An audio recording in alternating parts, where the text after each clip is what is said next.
Dans la vidéo d'aujourd'hui, on va améliorer cette petite station de soudage portable qui fait de la soudure par points dans le but de créer des batteries. Elle a été fournie avec des pointes de touche qui sont si fines que la température peut atteindre vite les 100 degrés. Et moi, je peux vous dire qu'une pointe de touche entre les doigts à 100 degrés, c'est vite inutilisable.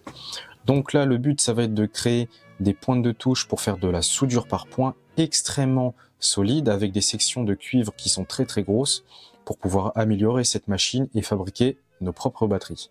Pour ce qu'il en est de la qualité de fabrication, c'est plutôt pas mal. Et puis à l'intérieur, quand on l'ouvre,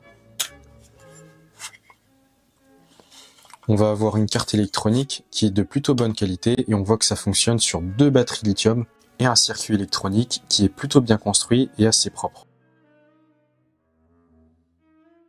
Donc sans plus tarder, on va passer sur Fusion 360 où on va commencer à modéliser les pointes de touche. Ça y est, là on est devant Fusion 360 et on peut voir que j'ai modélisé toutes les pièces. Les 2 électrodes déjà qui se trouvent en bas, plus les 2 grands corps en cuivre qui vont nous permettre justement de faire passer le courant énorme. Donc à peu près c'est 800 ampères. Et sur l'avant et l'arrière, en rouge, on peut constater que j'ai également mis des carters de protection qui servent également de poignée. Et c'est sur eux que viendront se fixer également les inserts 3D filetés. J'ai envoyé tout ça par la suite chez PCBWay qui a fabriqué les pièces. Donc il y a des pièces en 3D que j'ai imprimées moi-même et les parties en cuivre qui ont été fabriquées par leurs soins grâce à leur service de fabrication et d'usinage. Bon là les amis, je pense qu'on est sur un petit truc assez sympathique. J'ai reçu aujourd'hui les pièces fabriquées par PCBWay. J'avais fait commander des petits circuits électroniques. Bon, je les ai déjà ouverts, hein, tu connais, c'est pour la mise en scène. Mais mes petits circuits électroniques sont vraiment magnifiques. On se voit dedans carrément. C'est un effet miroir en gros qu'il y a au-dessus. C'est étamé sur toute la surface. J'ai également commandé des pièces en aluminium anodisé que j'ai modélisé également sur Fusion 360. En gros, ça c'est les pièces de la lampe que j'avais fabriquée dans une précédente vidéo. Donc là, tout simplement, j'en ai fait fabriquer quelques-unes en aluminium. Et le truc qui nous intéresse le plus, bien sûr, c'est ça. Ça, par contre, je l'ai pas encore ouvert. On va choper un petit cutter. Où est-ce qu'il y a un petit cutter? Et ça, tout simplement... Ah ouais, putain, c'est pas mal. Ça, c'est les pièces en cuivre qui vont nous permettre de réaliser notre petit appareil d'aujourd'hui. Donc, les pointes de touche. Donc, ça ressemble à ça. C'est des pièces que j'ai usinées en cuivre et que j'avais modélisées sur Fusion 360. Donc là, on est sur une qualité, mais elle est vraiment incroyable. C'est des pièces d'une qualité de fou. Et ça a été usiné du coup dans du cuivre pour la solidité et aussi pour que ça conduise bien l'électricité et que ça chauffe pas. Bon là maintenant, du coup, on va fabriquer les câbles qui vont permettre de connecter notre soudeuse par points avec nos broches. Donc là, pour ce faire, j'ai récupéré un câble avec une grosse section, c'est une section de 10 AWG. C'est assez gros et ça va résister aux 800 ampères qui vont passer. Je vais également utiliser des cosses qui vont venir se connecter comme ça sur notre câble. Et pour les sertir, j'ai pas de pince spéciale, mais du coup, on va couler de l'étain à l'intérieur et ça fera une connexion super solide.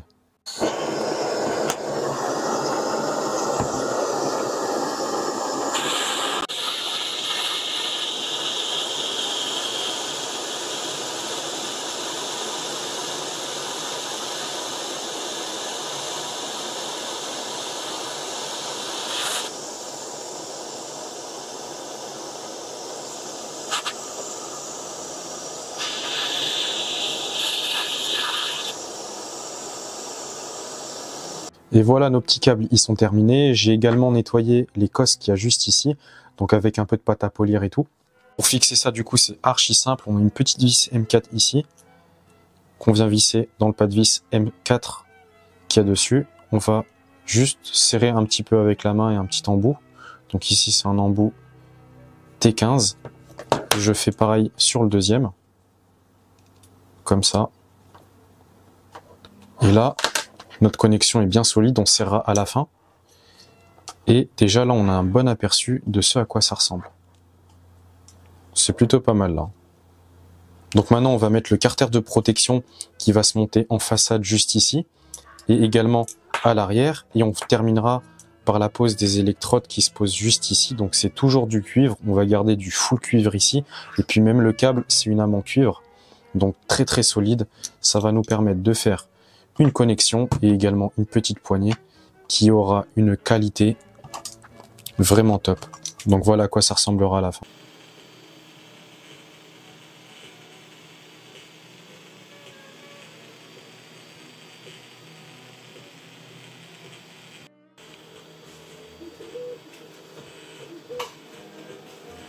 Bon là les amis, une des meilleures parties, ça va être de mettre les petites inserts filetés comme ça à l'intérieur de nos pièces imprimées en 3D. Ça va nous permettre de faire clipser en gros les deux parties entre elles avec des vis et de prendre en sandwich nos deux pièces cuivrées. Pour ce faire, j'ai fabriqué un petit kit d'insert qui est d'ailleurs disponible sur ma boutique Etsy. Regardez, il est vraiment magnifique et il est archi complet. Donc en gros, ici, on a l'insert qui vient se fixer sur un fer à souder. C'est quasiment universel. Et dedans, on a quasiment, enfin du coup, c'est même plutôt, on a toutes les tailles de M8, M6, M5, M4, M3 et M2. On a vraiment toutes les tailles. Là, en l'occurrence, c'est des inserts M3. On a juste à prendre l'embout M3 qui convient. Et puis, on met notre insert et ça va fonctionner super bien. Donc là, je vais vous faire une petite démo. On a juste à visser notre partie sur le fer à souder. Donc là, on va venir juste démonter notre fer à souder de manière normale, enlever la panne et venir rajouter notre embout d'insert fileté et remettre sa petite protection et visser. Voilà, aussi simple que ça. Et quand on a envie de changer d'embout, on a juste à le dévisser et venir par exemple prendre l'embout M8, je sais pas. Et là, ça s'adapte à la perfection. Donc là, on va récupérer notre embout M3 et on va allumer notre fer à souder. Donc là, je remets l'embout M3 qui est adapté pour mes inserts M3. Et aussi simple que ça, on allume notre station de soudure. On va baisser un peu la température et on va mettre à 240 degrés. Là, on va attendre quelques instants que ça chauffe. Ça va aller assez vite. Et en attendant, on va venir préparer notre pièce. Donc pour la préparation, c'est vraiment simple. On prend nos inserts et on n'a qu'à les enfoncer à l'intérieur de notre pièce. Donc on fait pareil pour les 4 inserts. Comme ça. Et avec notre fer à souder qui est à la bonne température actuellement, on a juste à les enfoncer comme ça. Donc là, on attend un petit peu et vous allez voir, ça va commencer à rentrer tout doucement. Et là, notre insert est enfoncé et on va répéter la même opération pour les 4 côtés.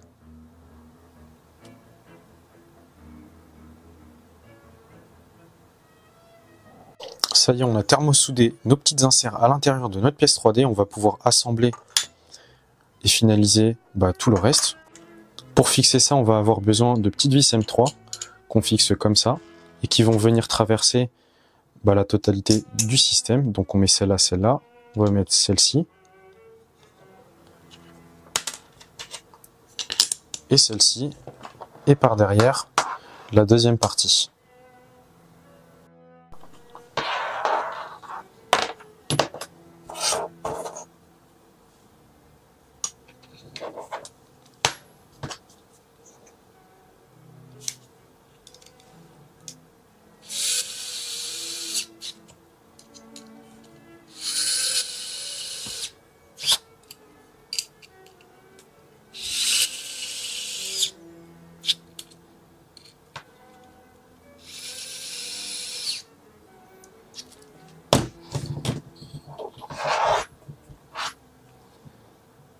Ça y est, là, notre petite pointe de touche est quasiment terminée. On va mettre les électrodes, donc c'est juste des barres en cuivre qui viennent se poser comme ça. Et on va mettre également la deuxième. Et on va faire en sorte de les rapprocher au maximum, donc sur la partie inférieure, donc comme ça. On va laisser à peu près 5 à 6 mm d'écart. Là, à l'œil, on y est. Et on va venir les visser juste ici.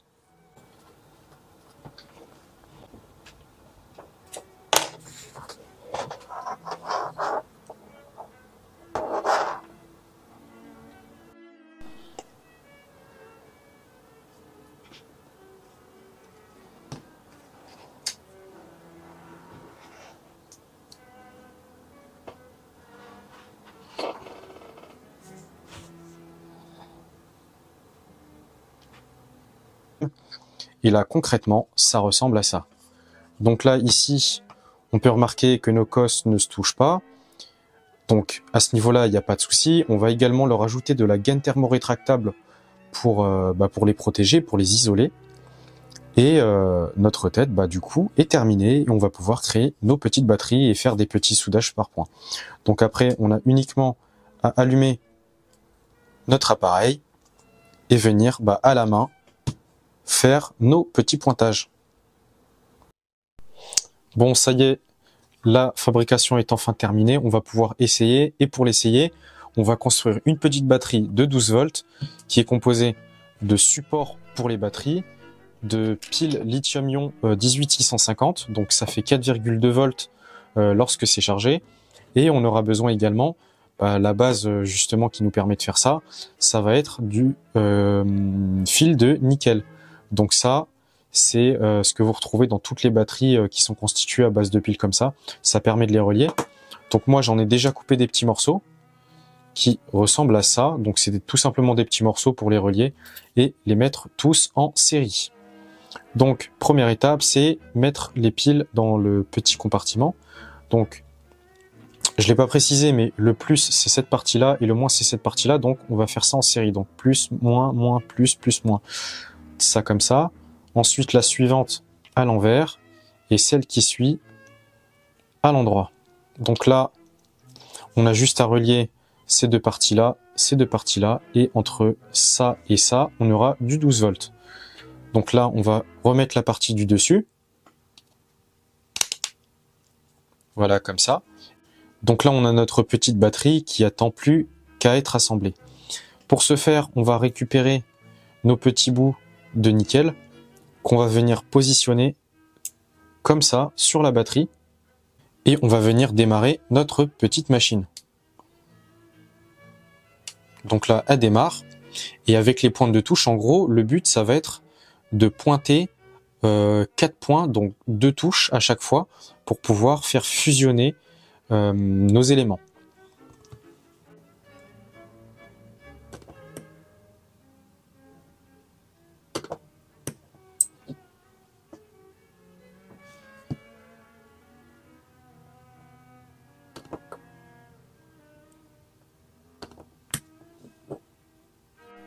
Bon, ça y est, la petite batterie de 12 volts est terminée. Donc j'ai mis j'ai mis 6 points là à chaque partie à souder. Comme ça, 6 points, je suis sûr que ça va bien tenir, ça va pas s'arracher. Et puis même déjà vu que les métaux ont fusionné, donc il n'y a aucun risque d'arrachement, ce sera archi solide. Là, donc c'est une batterie de 12 volts. Il y a encore la place pour ajouter le BMS qui se monte juste ici. Donc ça, je le rajouterai un petit peu plus tard avec les petits fils à souder pour un prochain projet. Et c'est justement pour ça que j'ai fabriqué ce petit appareil.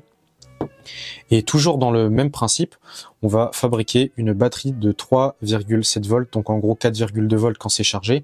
Donc là, toutes les batteries sont en série. On prend notre petite barre de nickel, on prend la bonne mesure et puis ça se coupe super bien avec un petit ciseau.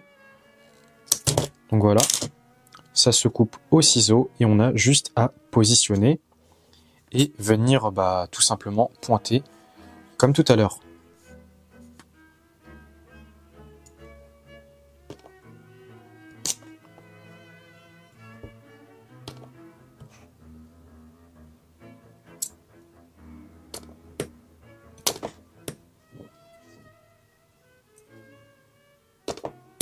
Donc voilà les amis, j'espère que cette petite vidéo vous aura plu. Il y a tous les liens en description pour pouvoir refaire ce petit appareil, avec également le lien pour acheter le petit boîtier qui va venir contrôler notre pointe de touche. C'est vraiment un projet qui est super utile si jamais vous avez besoin de faire des petites batteries et d'avoir des soudures professionnelles comme celle-ci. Et ça vous évite bien sûr de mettre des coups de soudure et de bousiller vos batteries. Voilà les amis, n'oubliez surtout pas de vous abonner et puis moi je vous dis à la prochaine pour une nouvelle vidéo.